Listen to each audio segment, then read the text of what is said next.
E hoje no quadro Quer Saber, recebemos Bárbara Andrade, psicóloga. Ela esteve com a gente ontem aqui e retorna hoje aí no quadro Quer Saber. O tema de hoje é depressão.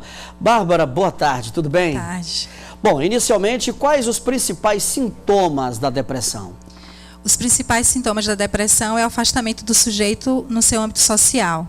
Então, ele passa a não querer participar de atividades rotineiras, como atividades de lazer, até atividades laborais mesmo. Então, ele se recua, né? Vale ressaltar que a depressão não é só o estado em que a pessoa se sente triste, não é só um estado de tristeza. As pessoas que têm, que se permanecem muito alegres, que sempre estão de alto astral, digamos assim. Pode ser depressiva também? Pode ser depressiva, sim. Interessante. Porque o estado depressivo não é só a pessoa que está triste, porque hoje, na atualidade... Se retrair, chorar... Isso é importante, porque hoje a gente vive na atualidade, a gente tem uma cobrança muito grande das pessoas, né? A sociedade em si cobra que o sujeito tem que estar sempre em estado de êxtase, alegria sempre. Ela não pode chorar a perda de um ente querido, ela não pode chorar a perda de um rompimento de uma relação, que ela é dada logo como depressiva. Você tem que parar de chorar, você não pode ficar chorando. E como identificar isso? Como é que você se identifica que é depressivo? O sujeito dando risada o tempo todo, não, ele é depressivo. Como é que faz isso? A gente geralmente identifica, Tom, da seguinte forma. Existe uma diferença entre tristeza e depressão. A tristeza, a pessoa, por exemplo, eu perdi uma hipótese, né? Eu perdi um ente querido na minha família. Então, o prazo máximo que a ciência dá, agora vale lembrar que como o inconsciente é atemporal, então a gente não segue, nós sujeitos, a gente não seguimos um estado cronológico da coisa. Mas a ciência pensa em até 2 anos no máximo para você se recuperar dessa perda. Passou dos 2 anos, isso é um estado de melancolia que é chamado também de depressão. Então, como é que a gente identifica isso? O sujeito com muita irritabilidade, o sujeito que já não tem mais paciência, já não participa mais de suas atividades. Tudo está bom. Quando o sujeito chega na clínica e diz, mas eu não tenho problema, está tudo muito bom, está tudo muito ótimo, não sei porque eu vim aqui, mas eu ando muito irritado, a gente percebe que há um estado, já há um indício de depressão nisso. Eu costumo sempre colocar a depressão na seguinte forma. A gente tem a ansiedade, a gente coloca como uma ponte. E do lado de cá está o estresse, porque a gente sabe que na vida louca que a gente vive hoje, muito trabalho, tudo é muito para ontem, não é para agora, não é para daqui a pouco. As cobranças familiares, as cobranças do trabalho, enfim. Ali está o estresse, essa ponte é a ansiedade e logo depois dessa ponte está a depressão. Então, o sujeito sofre um estresse altíssimo no trabalho, que é o que a gente conhece muito como a síndrome de Burnout, que é uma síndrome em que o sujeito está no trabalho, só que ele está insatisfeito, porque a maioria das pessoas hoje leva mais o trabalho mais como o lado econômico do que como o bem-estar, né? Uma realização pessoal.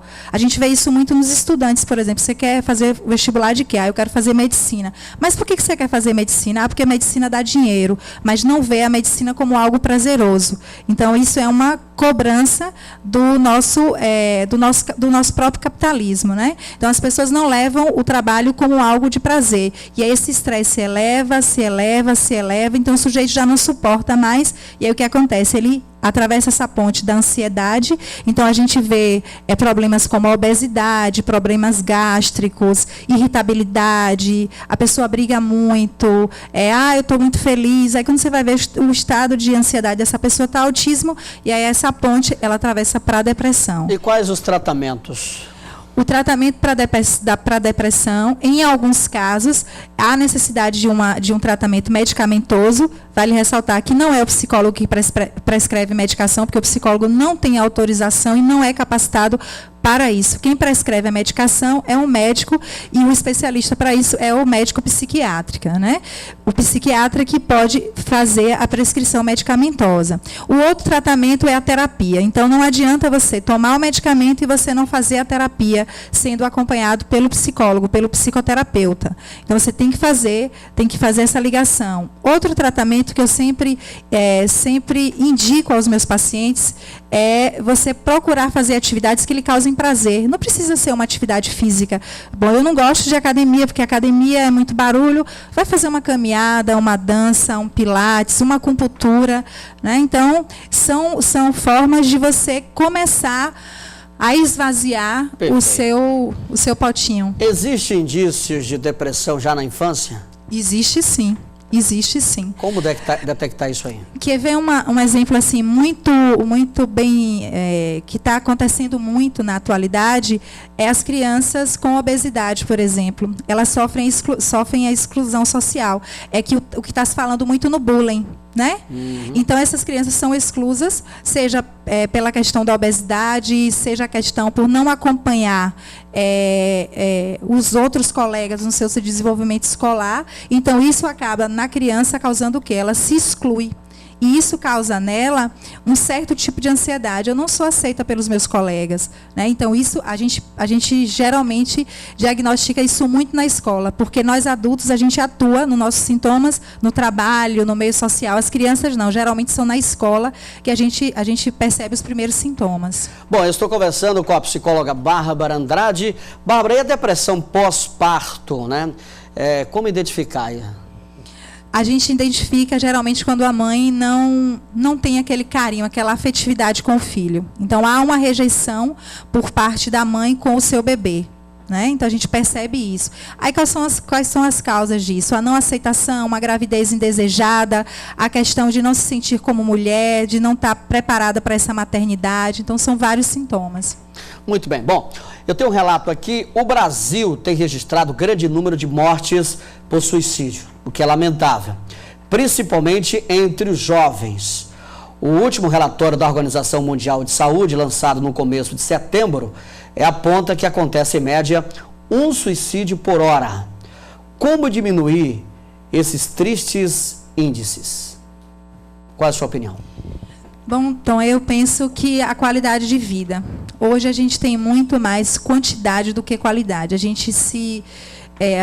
Até nós profissionais da saúde mesmo, às vezes a gente se pega numa vida muito corriqueira, de muito trabalho. O ser humano hoje pensa muito mais no ter do que no ser.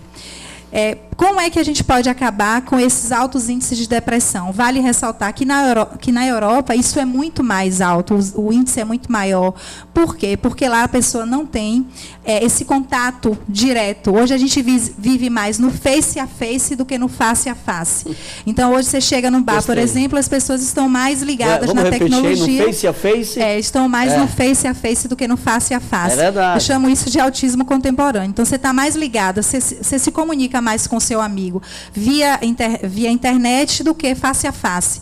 E esse afastamento, né, você não sentir esse calor humano, isso é uma forma de se causar a depressão. Porque às vezes o que você precisa é um bate-papo, o que você precisa é extravasar, o que você precisa é jogar para fora, aquilo que lhe machuca, aquilo que lhe angustia. Então, eu acredito que para baixar esses altos índices, a gente precisa das políticas públicas, e para as políticas públicas fazer valer, a gente precisa também ter qualidade de vida, né? Com certeza.